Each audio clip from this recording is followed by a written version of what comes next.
Apa yang Tuhan inginkan hamba sampaikan dapat hamba sampaikan dengan baik Tuhan. Dan berilah telinga seorang murid Tuhan untuk kami semua yang mendengarkan Tuhan. Biarlah kebenaran firman-Mu dapat kami terima Tuhan. Segala bentuk intimidasi kejahatan apapun itu yang mau mengacaukan pikiran kami Tuhan, pergumulan, kecemasan kami lepaskan, kami tinggalkan itu Tuhan. Kami datang dengan hati yang rindu akan, kami datang dengan hati yang haus akan kebenaran firman-Mu Tuhan. Kami siap untuk mendengarkan kebenaran firman-Mu. Terima kasih Bapa. Amin. Ya, shalom. Shalom. Shalom. Shalom. Ya, puji Tuhan, luar biasa. Perkenalkan, nama saya Rizky Nathan Mantulu. Saya orang sini juga, orang Pamona. Rumahku di Muka SMA 2. Dan puji Tuhan, terima kasih sekali untuk Pak Sadrak yang mengundang ke sini, dan jemaat sekalian, terima kasih karena saya diberikan kehormatan untuk dapat melayani Tuhan di tempat ini. Karena pelayanan bagi saya itu sebuah kehormatan. Karena yang saya layani bukannya bapak atau ibu atau saudara semua, tapi Tuhan. Tuhan kita yang maha baik, Tuhan kita yang penuh kuasa. Nah, sebelum kita masuk dalam kebenaran firman Tuhan, saya mau cerita sedikit dulu. Jadi pertemuan saya dengan Pak Sadrak pertama, jadi saya kesini karena Pak Sadrak memanggil, dan pertemuan saya dengan Pak Sadrak pertama itu di GPI Silo. Saat itu Pak Sadrak membawakan firman Tuhan. Dan di hari yang tepat juga Pak Sadrak hari itu sedang dalam duka cita. Dan saya melihat sosok yang sangat luar biasa hadir saat ibadah itu. Melalui Pak Sadrak saya melihat iman, di mana melayani dengan ketulusan. Dan itu yang menjadi inspirasi buat saya pribadi sehingga saya berdiri di tempat ini. Pak Sadrak adalah salah satu motivasi untuk saya, di mana melayani dengan tulus. Saat itu bukan menjadi hal yang mudah menurut saya Pak Sadrak dapat melayani di Jemaat GPI Silo saat itu, tapi Pak Sadrak tetap memilih untuk melayani Tuhan karena saya percaya melayani Tuhan adalah sebuah kehormatan. Amen. Apapun keadaannya, apapun kondisi kita saat ini, ingat seperti pujian tadi, burung saja Tuhan pelihara, apalagi orang anak-anaknya. Amin. Amin. Puji Tuhan. Ya, jadi perkenalan singkat mungkin saya biasa melayani di komunitas, ada komunitas di Tentena, namanya komunitas Lingkaran Positif. Itu anak-anak muda dari denominasi gereja yang rindu akan persekutuan. Kita punya persekutuan setiap hari Kamis jam 6 sore. Jadi untuk anak-anak pemuda di sini kalau mau bergabung silahkan, terbuka untuk siapa saja yang ingin bertumbuh berbuah bersama-sama. Oke, langsung saja mari kita buka firman Tuhan yang terdapat di Kisah Para Rasul. Semua saya harapkan pegang Alkitab ya. Kalau tidak ada Alkitab ini boleh diambil Pak. Ini boleh diambil. Yang tidak bawa Alkitab silakan. Karena ini senjatanya Torah. Alkitab ini senjatanya Torah untuk dapat melawan setiap dosa-dosa yang ada di dalam dunia ini. Melawan roh-roh di udara kalau Paulus bilang. Melawan intimidasi, melawan setiap hal yang ingin memisahkan orang dari Tuhan. Jadi penting sekali untuk orang tidak lupa untuk bawa ini. Amin. Oke, kita buka Kisah Para Rasul 4 ayatnya yang ke-32 sampai 37. Disambung Kisah Para Rasul 5 ayat 1 sampai 11. Ini perikopnya berderetan. Jadi dari Kisah Para Rasul 4 ayat 32 sampai 37 disambung dengan Kisah Para Rasul 5 ayatnya yang pertama sampai 11. Yang sudah dapat boleh katakan amin. Amin. Saya minta kerjasamanya, saya akan membacakan yang genap dan saya mohon jemaat membacakan yang ganjil. Cara hidup jemaat. Adapun kumpulan orang yang telah percaya itu, mereka sehati dan sejiwa, dan tidak seorang pun yang berkata bahwa sesuatu dari kepunyaannya adalah miliknya sendiri, tetapi segala sesuatu adalah kepunyaan mereka bersama. Dan dengan kuasa yang besar, rasul-rasul memberi kesaksian tentang kebangkitan Tuhan Yesus, dan mereka semua hidup dalam kasih karunia yang melimpah-limpah. Sebab tidak ada seorang pun yang berkekurangan di antara mereka, karena semua orang yang mempunyai tanah atau rumah menjual kepunyaannya itu, dan hasil penjualan itu mereka bawa. Dan mereka letakkan di depan hati rasul-rasul, lalu dibagi-bagikan kepada setiap orang yang sesuai dengan keperluannya. Demikian pula dengan Yusuf, yang oleh rasul-rasul disebut Barnabas, artinya anak penghiburan, seorang Lewi dari Siprus. Ia menjual ladang miliknya, lalu membawa uangnya itu dan meletakkannya di depan kaki rasul-rasul. Ananias dan Safira. Ada seorang lain yang bernama Ananias. Ia beserta istrinya Safira menjual sebidang tanah. Dengan setahu istrinya, ia menahan sebagian dari hasil penjualan itu, dan sebagian lain dibawa dan diletakkannya di depan kaki rasul-rasul. Tetapi Petrus berkata, Ananias, mengapa hatimu dikuasai oleh iblis, sehingga kamu mendustai Roh Kudus dan menahan sebagian dari hasil penjualan tanah itu? Selama tanah itu tidak dijual, bukankah itu tetap kepunyaanmu? Dan setelah dijual, bukankah hasilnya itu tetap dalam kuasamu? Mengapa engkau merencanakan perbuatan itu dalam hatimu? Engkau bukan mendustai manusia, tetapi mendustai Allah. Ketika mendengar perkataan itu, rebalah Ananias dan putuslah nyawanya. Maka sangatlah ketakutan semua orang yang mendengar hal itu. Lalu datanglah beberapa orang muda. Mereka menghampiri mayat itu, mengusungnya keluar dan pergi membunuhnya. Kira-kira 3 jam kemudian masuklah istri Ananias, tetapi ia tidak tahu apa yang telah terjadi. Kata Petrus kepadanya, katakanlah kepadaku, dengan harga sekiankah tanah itu kamu jual? Jawab perempuan itu, betul sekian. Kata Petrus, mengapa kamu berdua bersepakat untuk mencobai Roh Tuhan? Lihatlah orang-orang yang baru mengubur suamimu berdiri di depan pintu, dan mereka akan mengusung engkau juga keluar. Lalu rebalah perempuan itu seketika itu juga di depan kaki Petrus, dan Petrus menyawanya. Ketika orang-orang muda itu masuk, mereka mendapati dia sudah mati. Lalu mereka mengusungnya keluar dan menguburnya di samping suaminya. Maka sangat ketakutanlah seluruh jemaat dan semua orang yang mendengar hal itu. Amin. Ya, jadi kalau orang baca di punya perikop ini sama seperti cerita horor. Ini salah satu cerita horor yang ada di dalam Alkitab. Yang kalau orang baca biasanya happy ending. Hari ini kisah ini menceritakan tentang akhir yang mengenaskan. Mari orang lihat, orang belajar bersama-sama dari cara hidup jemaat. Dari awalnya orang lihat cara hidup jemaat mula-mula saat itu, di mana mereka sehati dan sejiwa. Mereka tidak ada yang tinggi, tidak ada yang rendah. Mereka sama. Mereka saat itu mempunyai jiwa yang besar, yaitu memberi lebih baik daripada menerima. Dan kita lihat kehidupan jemaat saat itu dikatakan dalam firman Tuhan, dan dengan kuasa yang besar rasul-rasul memberi kesaksian tentang kebangkitan Tuhan Yesus. Dan mereka semua hidup dalam kasih karunia yang melimpah-limpah. Wow, sungguh luar biasa jemaat saat itu. Mereka hidup dalam kasih karunia yang melimpah-limpah. Berarti itu setiap hari, setiap detik orang itu merasakan sukacita damai surgawi dari surga. Karena kenapa? Karena orang menerapkan kasih yang rasul-rasul hari itu beritakan kepada mereka. Mereka diberitakan tentang karya kebangkitan Yesus, karya keselamatan. Makanya orang punya motivasi yang benar. Mereka menyadari bahwa harta kepunyaan mereka itu miliknya Tuhan, bukan miliknya orang. Jadi orang tidak rasa rugi kalau orang mau berbagi. Berbeda mungkin dengan orang di zaman sekarang ini. Orang banyak melihat di TV-TV orang yang sok kaya masih tetap korupsi. Orang yang sok punya jabatan masih tetap korupsi. Padahal habis disumpah sebelum orang pegang jabatan, orang disumpah di atas kitab suci bahwa orang akan bekerja dengan jujur. Tapi buktinya tidak. Itu tandanya apa? Masih ada kuasa kejahatan. Sama seperti yang diceritakan di perikop di bawah tadi. Nah, tapi sebelum itu, sebelum kita ke Ananias dan Safira, mari saya ajak Bapak Ibu, saudara-saudara semua untuk mari kita renungkan bersama-sama. Kita ambil, kita menghayal saja. Menghayal bagaimana kira-kira kalau orang hidup di jemaat mula-mula. Kayaknya sukacita sekali. Amin. Tidak ada yang berkekurangan. Dibilang firman Tuhan di sini, orang hidup itu tidak ada yang berkekurangan. Karena orang penuh dengan kasih karunia. Dan waktu itu, orang jemaat mula-mula saat itu, orang mempercayakan seorang rasul untuk mengelola atau mengatur manajemen keuangannya orang. Supaya yang lebih itu tidak merasa lebih, dan yang kurang itu tidak merasa kurang.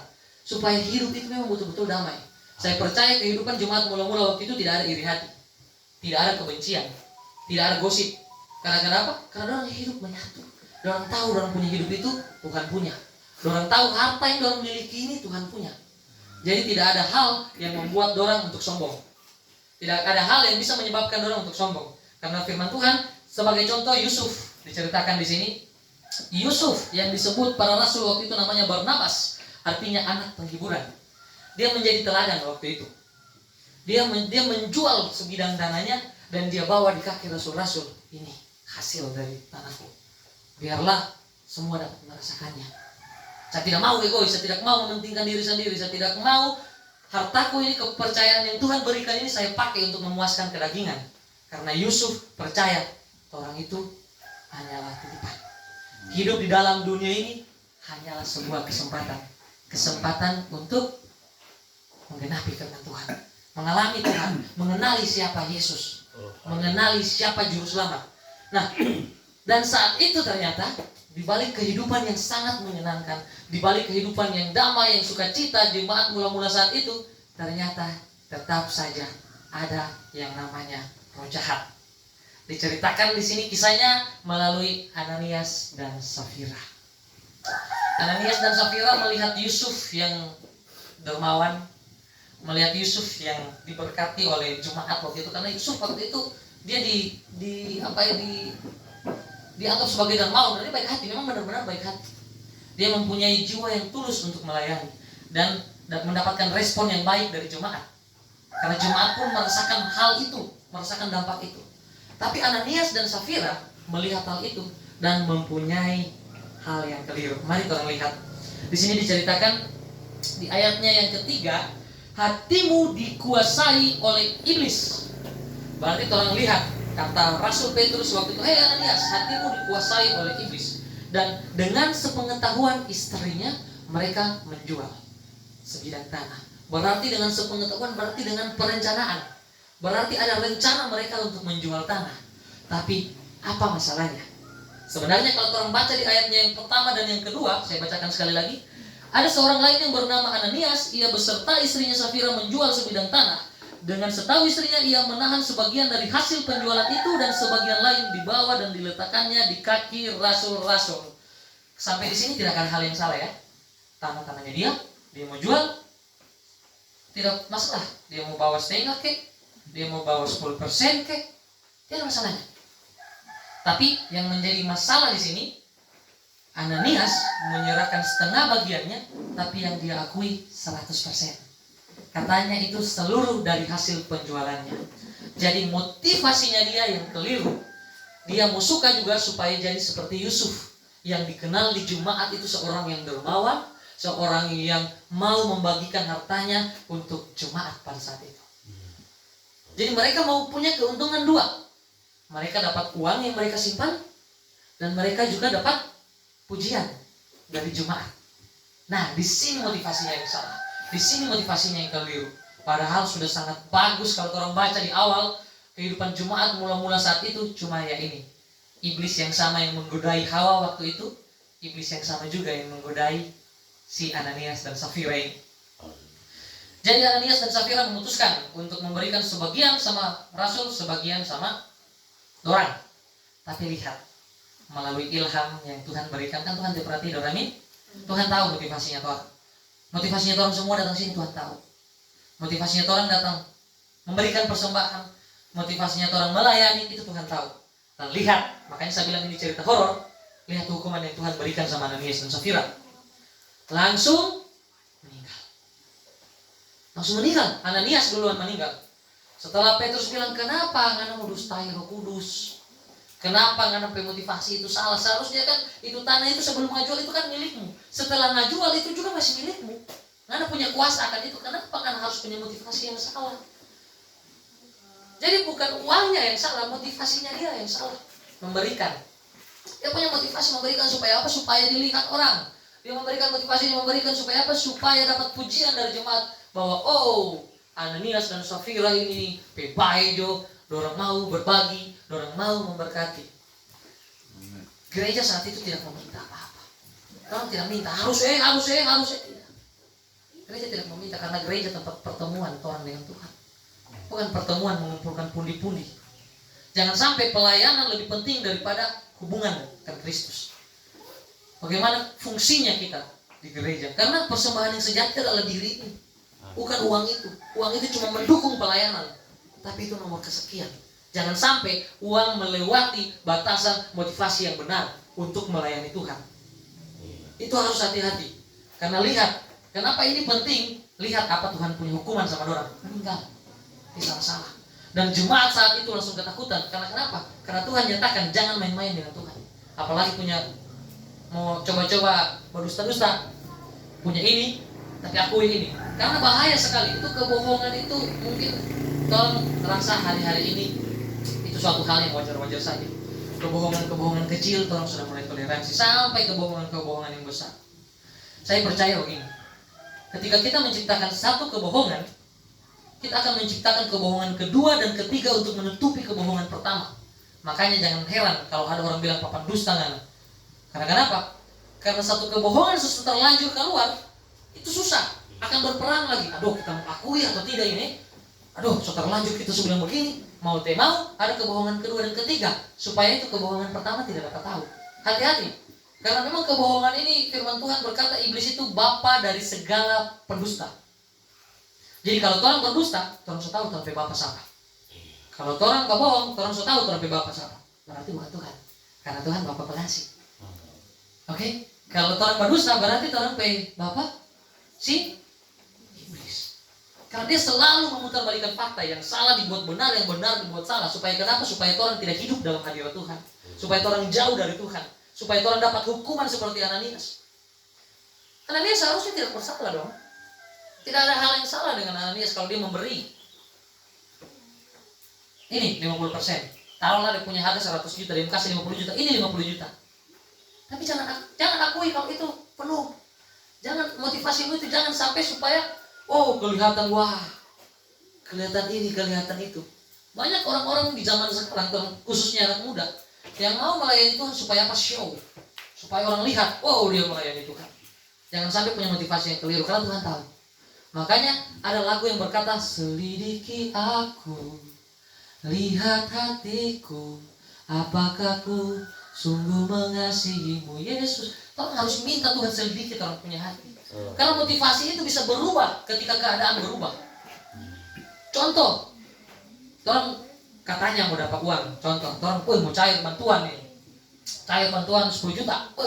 Sebelum cair, orang sepikir, 5 juta kita mau kasih untuk gereja ini, untuk pelayanan. Pokoknya kita mau kasih. Tapi pas sudah dipanggil, sudah pegang itu doi, 1 juta saja kayaknya. Tuhan bilang ke 10%, terus saja 5 juta, kalau banyak, 1 saja. Akhirnya 1. Karena motivasi itu berubah. Nah, yang terpenting di sini bukannya berapa nominalnya, tapi motivasinya. Kita memberikan motivasinya untuk apa? Kalau untuk melayani berarti harus tepat. Terus, makanya minta Tuhan terus jaga hati ini. Tuhan jaga motivasi ini supaya orang tidak keliru. Jangan sampai Tuhan memberikan tapi Tuhan tidak terima. Tuhan bilang, ada cerita dalam Alkitab, Tuhan aku sudah menyembuhkan orang demi namamu, memberkati orang demi namamu, tapi Tuhan bilang aku tidak mengenali engkau. Karena kenapa? Motivasinya salah. Motivasinya keliru. Biar mau punya kuasa apa? Kalau dia punya motivasi yang betul, Tuhan tahu. Makanya penting sekali tiap hari orang itu bertobat. Bukan cuma 1 kali bertobat. Tiap hari. Karena tiap hari orang bisa berjumpa dengan si jahat itu. Tiap hari orang bisa berjumpa dengan iblis. Jadi kan papan dusta, kapan lengah dia masuk. Makanya penting sekali tiap hari orang Tuhan dekat. Ada firman Tuhan yang menyuruh takut akan Tuhan. Amin. Ingat firman Tuhan itu? Tuhan mau orang takut sama Tuhan. Supaya kenapa orang takut sama Tuhan? Supaya orang tidak takut lagi di dunia. Supaya orang merasa takut yang orang miliki, orang tahu saya sama Tuhan. Jadi orang tidak takut di dunia. Orang tidak takut lapar, orang tidak takut dihakimi, orang tidak takut diintimidasi. Karena orang tahu orang dari Tuhan. Karena yang orang tahu, orang takut saja sama Tuhan. Jadi ketika orang sudah takut sama Tuhan, kita percaya terus dia mau takut sama dunia. Setiap ada yang takut tiba kincing sendiri di belakang rumah. Setiap ada yang takut berjalan tanpa gelap. Karena dia tahu, yang dia takut cuma Tuhan. Jadi mau setan, mau iblis, mau apapun itu, masalah, tahu. Yang kita takut cuma Tuhan. Jadi kita tidak takut dengan masalah. Karena setiap ada masalah, teman-teman, saudara ibu-ibu semua, bapak ibu, masalah itu adalah masanya Allah. Amin.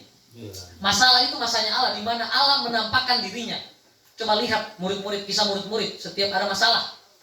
Saat murid-murid sementara di tengah danau, Tuhan Yesus sementara tertidur. Takut dorang toh? Ada masalah, badai datang, taufan datang, takut orang. Tapi di situ masanya Allah untuk menunjukkan dia punya kuasa. Apa yang Yesus buat, dikasih bangun Yesus. Yesus bangun. Engkau tidak pedulikan dengan kami, apakah engkau mau kami binasa? Yesus bangun dan dia langsung bilang, tenanglah, diam. Seketika itu juga badai itu diam. Jadi di saat masalah yang murid-murid terasa, di situ Yesus menunjukkan kuasanya. Karena Yesus punya kuasa. Amin. Yesus punya kuasa dan Yesus pasti menolong di waktu yang tepat.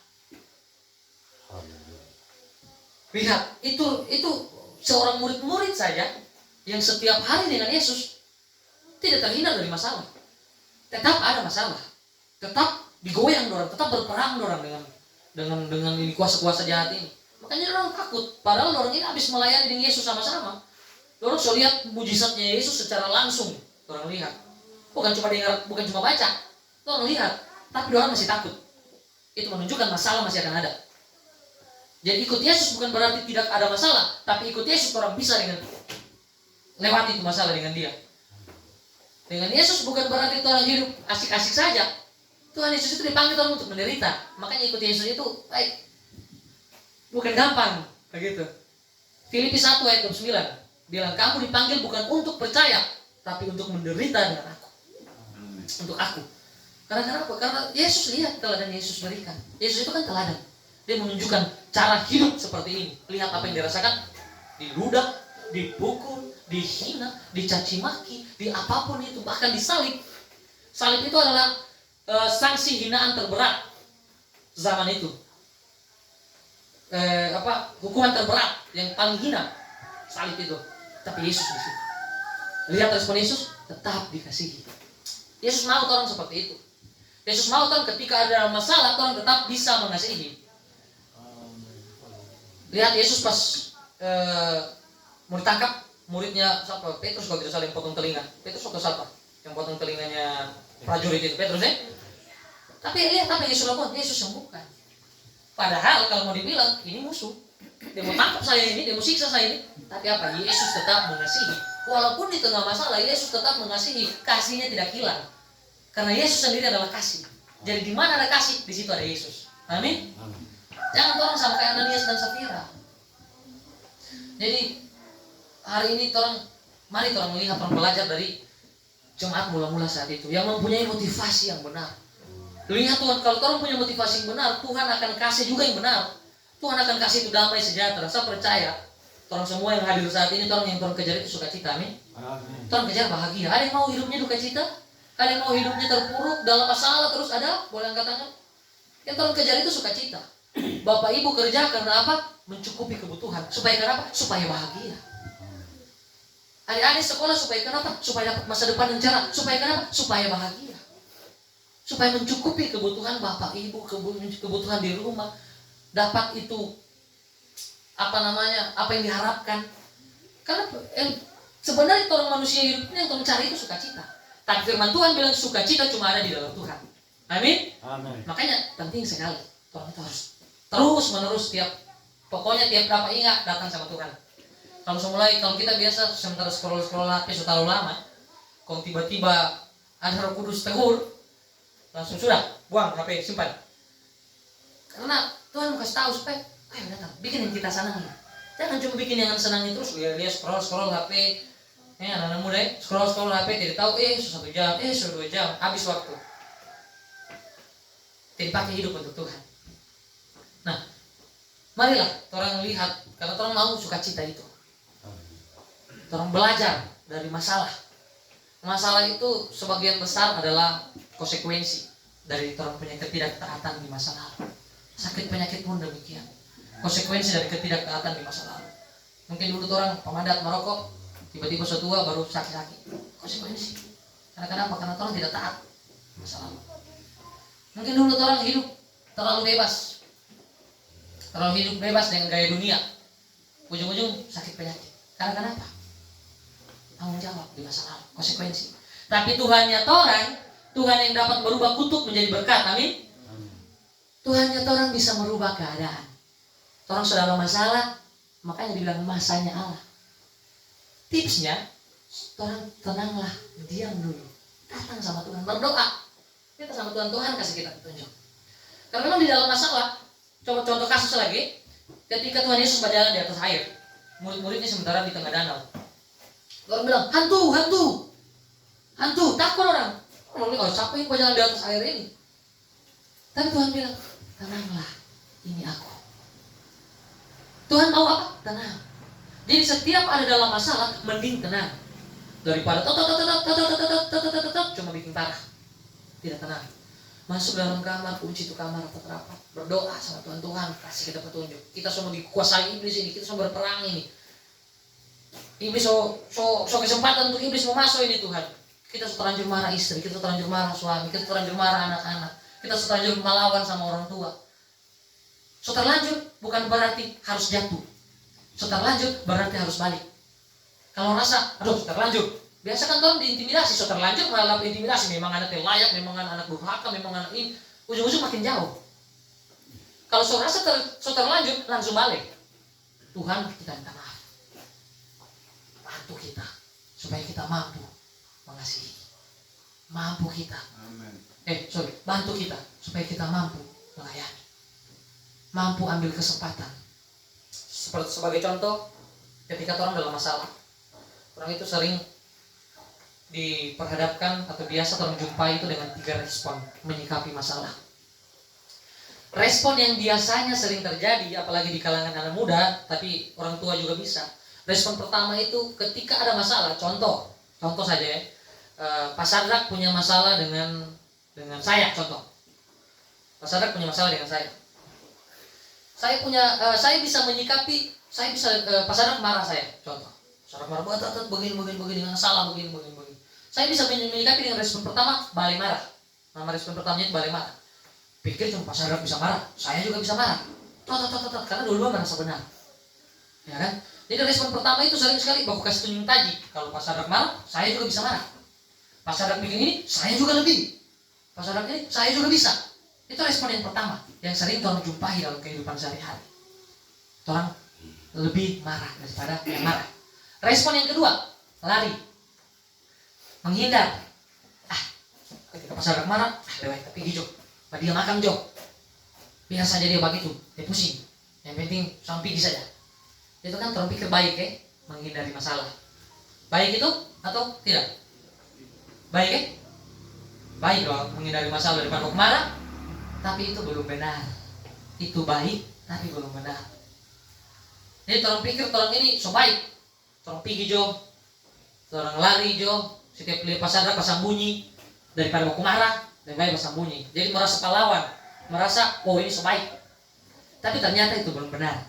Karena ada respon yang ketiga, yang respon yang Tuhan Yesus terus ingatkan sama orang, yaitu mengasihi. Ada pilihan ketiga, mengasihi. Dimana ketika ketemu dengan Pak Sadrak, saya akan datang sama dia. Pak, saya minta maaf, saya yang salah. Walaupun diri ini melakukan pembenaran, walaupun diri ini merasa saya benar, Pak Sadrak yang salah. Tapi karena kasih itu ada, dan sadar bahwa kasih itu ada, Yesus hadir di dalam diri saya. Pak, saya minta maaf, saya yang salah. Senyum. Pak, maafkan saya. Semoga saya ke depannya bisa diproses untuk tidak mengulanginya lagi. Karena kenapa? Karena kasih. Jadi respon yang pertama dan respon yang kedua itu menunjukkan sebuah beban dalam kehidupan. Makanya orang-orang, apalagi orang-orang tua terkhususnya, karena kita memang sering begitu. Stres, terlalu banyak pikiran. Ya, karena banyak disimpan-simpan. Kalau respon pertama dengan respon kedua itu jadi beban, dan itu akan ada terus di sini mengganggu, mengintimidasi, terus berdiam di dalam kepalanya orang. Karena kenapa? Karena iblis yang ada di dalam.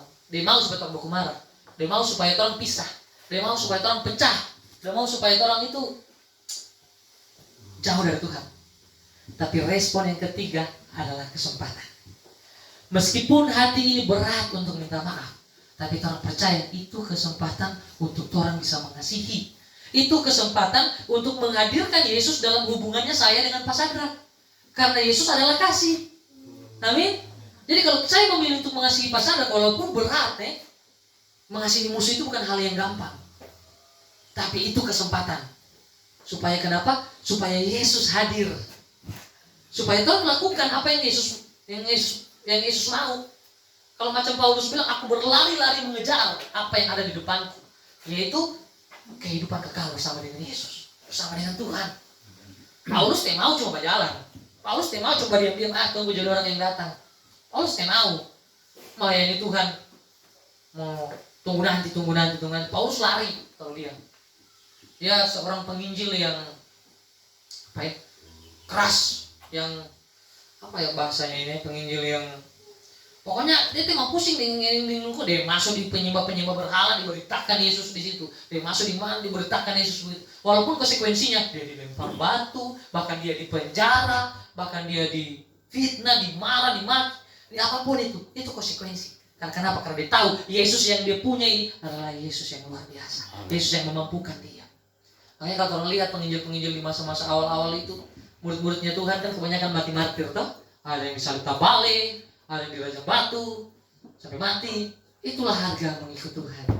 Karena orang umat yang percaya sudah terlalu berpikir-pikir, terlalu banyak mau kejarin. Boleh sekali untuk punya cita-cita yang tinggi. Tapi jangan lupa satu hal itu, motivasinya jangan sampai salah.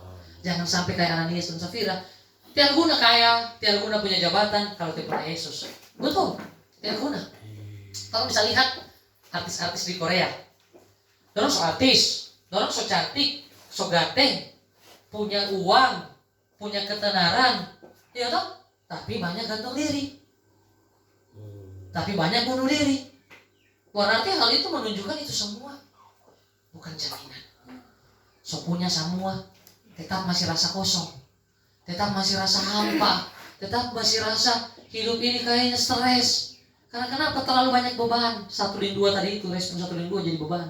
Tolong tidak lihat kesempatan untuk melayani, tolong tidak lihat kesempatan untuk mengasihi. Makanya tidak ada sukacita. Saya bilang di awal tadi, sukacita itu cuma datang dari Tuhan. Amin. Jadi kalau orang cuma jadi beban, jangan heran kalau dia bisa tidur malam. Jangan heran kalau banyak beban pikiran. Karena orang melihatnya sebagai sebuah beban. Marilah hari ini orang belajar bersama-sama, mulai ambil langkah untuk mengambil sebuah kesempatan. Jadi kalau mungkin ada yang punya masalah dengan tetangga, ada yang punya masalah dengan anak, ada yang punya masalah dengan orang tua, ada yang punya masalah dengan saudara, dengan siapapun itu masalahnya, ambil kesempatan yang ketiga, ambil pilihan yang ketiga. Karena itu Tuhan tahu, Tuhan lihat. Sepintar apapun orang bersembunyi, Ananias dan Safira itu kira dia pintar bersembunyi. Lalu dia bilang-bilang, dia mungkin mau bilang-bilang, ini kamu cuma kasih setengah, lalu dia bilang, cuma orang 2 yang tahu, saya percaya. Cuma kan Tuhan tahu. Ada ilham yang diturunkan sama Petrus, makanya Petrus tahu. Petrus tahu berapa kan? Nggak jual begini, nggak jual. Iya betul begitu. Nah, connect tahu Tuhan, Roh Kudus kasih connect. Karena kenapa? Karena Roh Kudus tahu. Setiap orang yang hadir saat ini ada Roh Kudus di dalam dirinya orang. Setiap orang yang hadir saat ini itu Tuhan sudah materaikan, sudah dibayar lunas kalau firman Tuhan bilang. Kalau dibilang sudah dibayar lunas itu, kalau diibaratkan dengan HP, siapa namanya? Ellen. Saya beli HP-nya Ellen. Contoh, Ellen saya beli HP-mu, saya bayar lunas HP-mu Ellen. Sekarang Ellen masih punya hak atas Ellen punya HP? Saya tidak punya hak toh? Karena ini sudah jadi HP-ku toh? Masih boleh Ellen pinjam dulu 1 malam kita mau pakai. Masih boleh tidak? Saya punya toh? Begitu juga dengan Tuhan. Tuhan so bayar lunas. Tuhan so tebus dengan darahnya. Jadi seharusnya orang sudah punya hak untuk orang pakai dagingan, untuk orang pakai diri sendiri. Orang sudah punya hak untuk itu. Karena itu Tuhan sudah tebus, Tuhan punya. Kan orang percaya kan orang ini anak-anaknya Tuhan. Orang percaya orang warga masyarakat surga. Jadi apa yang orang punya sekarang itu karena Tuhan. Apa yang orang bisa sekarang itu karena Tuhan. Apa yang orang punya itu milik Tuhan. Jadi itu HP tadi ibaratkan, itu sama kayak orang punya hidup.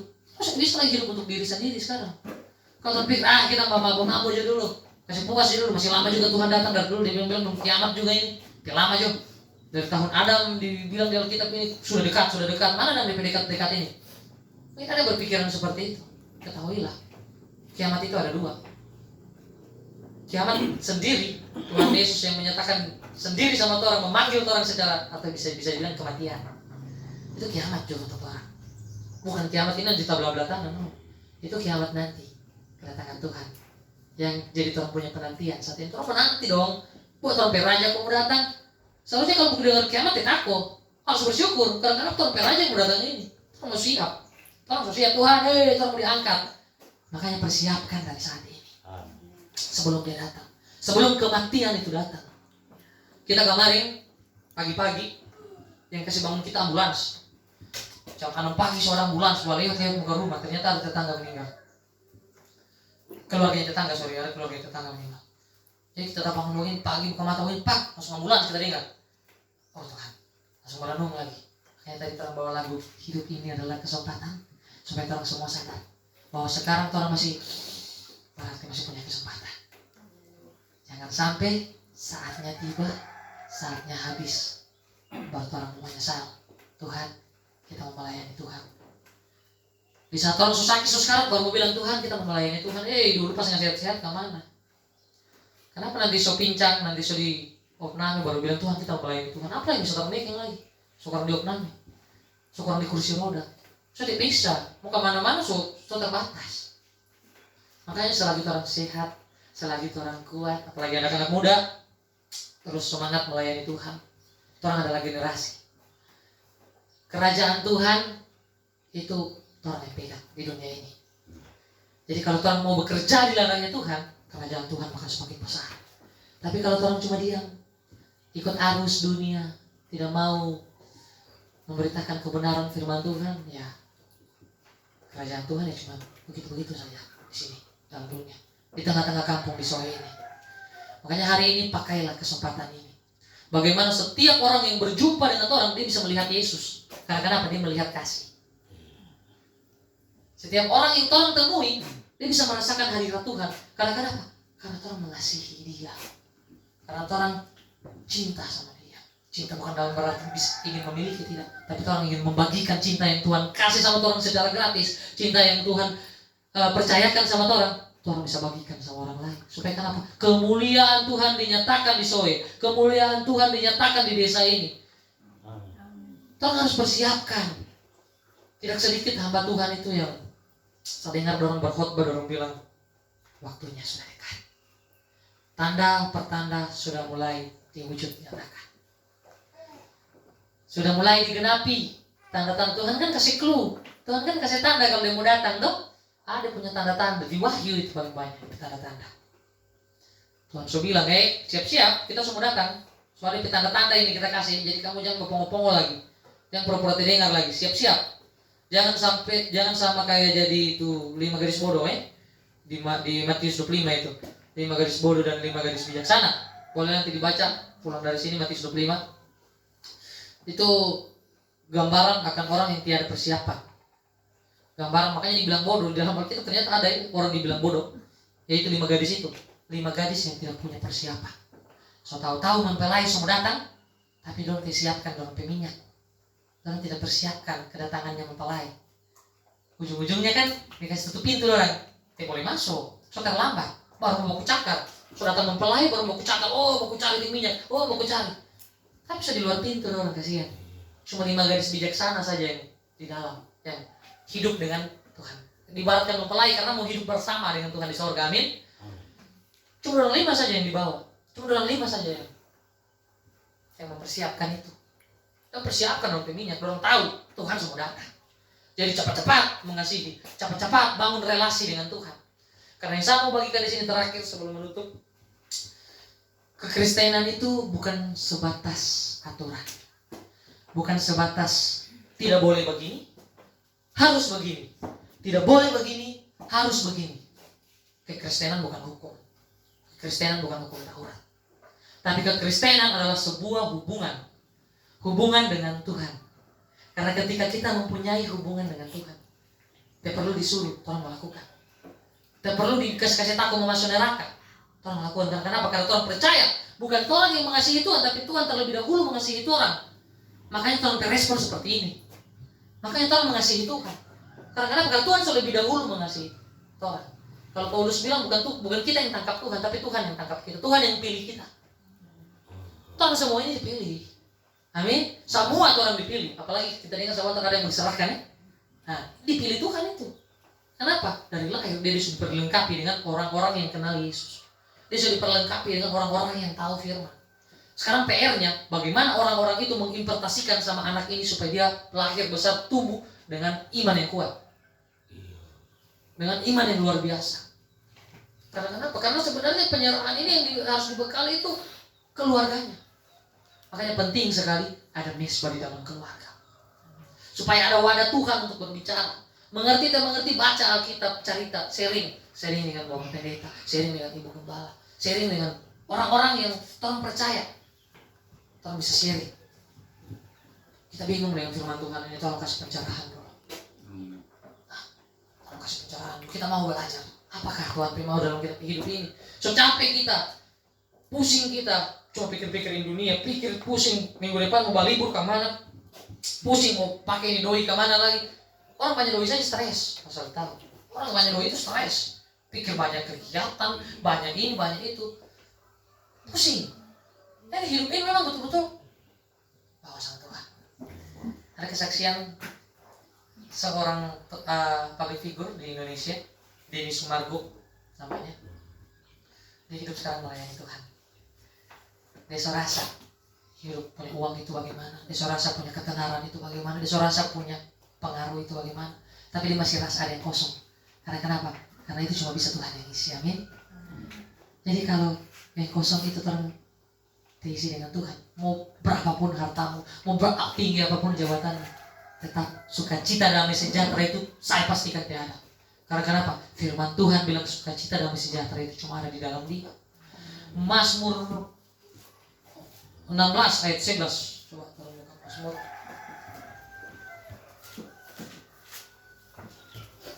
Mazmur 16 ayat 11. Firman Tuhan berkata seperti ini. Engkau memberitahukan kepadaku jalan kehidupan. Di hadapanmu ada sukacita berlimpah-limpah. Di tangan kananmu ada nikmat senantiasa. Amin.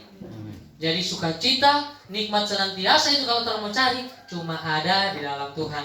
Makanya kalau sekarang ini orang masih terikat dengan dosa, sekarang ini orang masih kepahitan sama orang, sekarang ini orang masih pelihara masalah itu, lepaskan itu.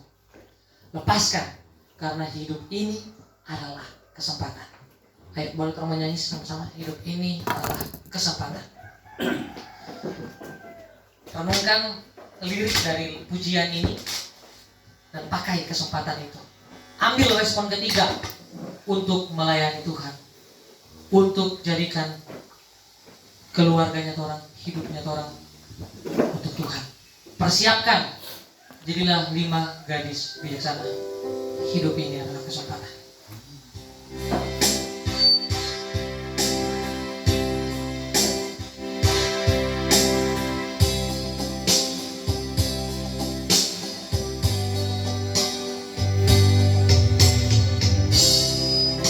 Adalah kesempatan hidup ini untuk melayani Tuhan.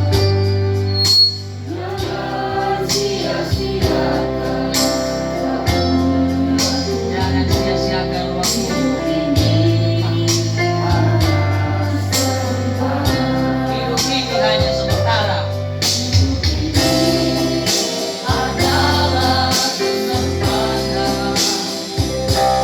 Hidup ini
Materaikan firman-Mu di dalam hati kami Tuhan. Materaikan firman-Mu ini untuk hidup di dalam kehidupan kami sehari-hari. Berikan kami kemampuan, kekuatan ya Tuhan, agar kami mampu merespon setiap kebenaran firman-Mu dengan tepat. Agar kami bukan hanya menjadi orang yang baik, tapi kami jadi orang yang benar. Kami jadi orang yang takut akan Tuhan. Kami jadi orang yang mengerjakan pekerjaan-Mu dengan tulus sukacita Tuhan.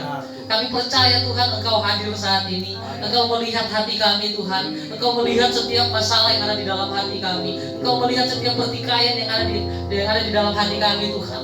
Hari ini Tuhan tolong angkat setiap masalah, pencobaan, kekhawatiran, ketakutan, kecemasan ini Tuhan. Tuhan tolong bantu kami, berikan kami petunjuk Tuhan. Berikan kami kemampuan Tuhan, agar kami mampu mengasihi, agar kami mau meminta maaf, agar kami mampu memberikan senyuman, agar kami mampu memeluk ya Tuhan. Sehingga setiap persoalan pertikaian itu dapat dipatahkan dalam nama Tuhan Yesus.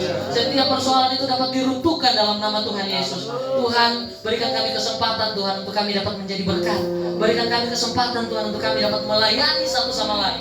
Berikan kami kesempatan Tuhan agar kami mampu untuk melakukan kebenaran firman-Mu dalam kehidupan kami sehari-hari. Berikan kami kemampuan Tuhan, utus kami di tengah keluarga kami. Utus kami dimanapun Tuhan percayakan kami. Pekerjaan, di sekolah, dimanapun itu Tuhan percayakan kami, di kebun, dimanapun itu Tuhan. Jadikanlah kami garam dan terang-Mu. Jadikanlah kami pesan-Mu, jadikanlah kami alat-Mu Tuhan, sehingga nama-Mu dapat terus dipermuliakan. Terkhususnya di desa Soe ini Tuhan, kami berdoa untuk desa ini Tuhan, untuk setiap masyarakat yang ada Tuhan. Biarlah setiap kami dapat menaruh kasih satu sama lain Tuhan. Kami dapat belajar Tuhan dari kehidupan mula-mula, di mana kami punya motivasi yang benar untuk tidak mau melihat orang berkekurangan, untuk mau mendukung satu sama lain, untuk mau memuliakan nama Tuhan tanpa ada motivasi yang salah. Kami tengking segala roh jahat, ancaman apapun itu Tuhan, yang mau memisahkan kami dengan-Mu, yang mau menjauhkan hubungan kami dengan-Mu Tuhan. Biarlah kami dapat mempunyai hati yang mengampuni. Dan hari ini Tuhan kami bersepakat, kami menyatukan hati kami Tuhan. Kami lepaskan pengampunan kepada siapapun yang bersalah kepada kami. Kami lepaskan pengampunan siapapun yang pernah menyakiti hati kami. Kami lepaskan pengampunan siapapun yang memarahi kami. Kami lepaskan pengampunan kepada bapak, ibu, anak, saudara, keluarga, siapapun itu Tuhan. Kami lepaskan pengampunan. Kami mau hidup dituntun terus oleh Roh Kudus-Mu. Kami mau hidup dituntun terus oleh kebenaran firman-Mu Tuhan. Berikan kami kekuatan, kemampuan, agar kami mampu, agar kami setia dan taat untuk mendirikan mesbah di tengah-tengah keluarga kami semua Tuhan. Sehingga ada wadah untuk Tuhan berbicara kepada kami setiap harinya Tuhan. Sehingga kerajaan-Mu terus kami ingat, nasihat-Mu terus kami ingat, dan kami dapat seperti 5 gadis bijaksana. Kami dapat mempersiapkan segala sesuatunya sebelum mempelai kami, yaitu Tuhan datang menjemput kami. Tuhan Yesus, terima kasih hari ini Tuhan, kami serahkan seluruh kehidupan kami, perencanaan kami ke dalam tangan pengasihan-Mu Tuhan. Semoga apa yang kami harapkan hari ini dan seterusnya itu sesuai dengan harapan Tuhan. Apa yang menjadi pekerjaan kami itu sesuai dengan harapan Tuhan. Pakailah kami Tuhan, ini kami anak-anak-Mu Tuhan, ini kami jiwa yang rindu, yang haus terus akan kebenaran firman-Mu. Terus proses kami Tuhan, terus kuatkan kami, terus ingatkan kami bahwa masalah itu adalah masanya Allah menunjukkan kekuasaan. Terima kasih Tuhan, ini kami anak-anak-Mu, kami datang, kami serahkan hidup kami ke dalam tangan pengasihan-Mu. Di dalam nama Tuhan Yesus diberkatilah setiap kami. Haleluya. Amin.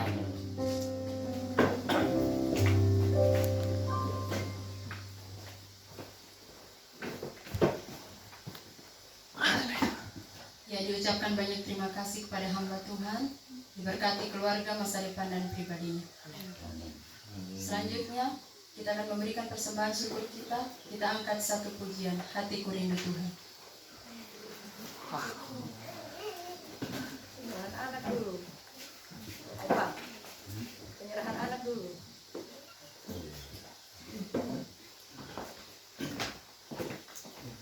Puji Tuhan, kita masuk pada acara penyerahan anak. Makasih buat hamba Tuhan yang sudah menyampaikan firman Allah. Tuhan sudah memberkati kita lewat hamba Tuhan ini. Dan kita nyanyikan Ku Naik